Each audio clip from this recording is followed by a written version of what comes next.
वासुदेवाय नमः। आज कार्तिक पूर्णिमा अवसर में मंदिर मालिनी सहर सुवर्णपुर सहर रे व्रतधारी माने निज निजर व्रत समापन करिसेंती। आज भोर 4टारू सदर तेल नदी महानदी और कर्पूर नदीर त्रिवेणी संगम रे डंगा भसाई निजर व्रत समापन करिसेंती हबिसियाली।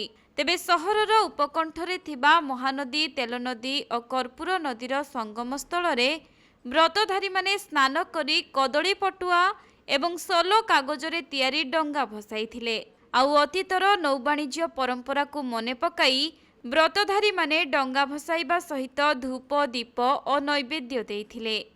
तेबे ओडिया पर्वपर्वाणीर परंपरा भावे कार्तिक पूर्णमी अवसर में महानदीर त्रिवेणी संगम रामेश्वर घाटरे भोर समयरु श्रद्धालु माने अन्य वर्ष परी आज मध्य चिरस्रोता महानदी रे बुड़ पकाई बाबा रामेश्वरंको दर्शन करिसेंती।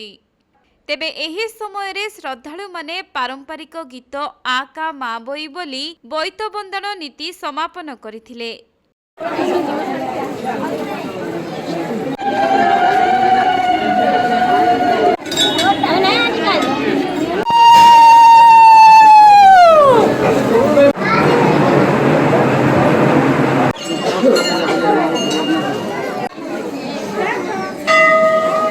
सुवर्णपुर जिला प्रतिनिधि पीताम्बर महापात्रंक रिपोर्ट कोणार्क लाइव।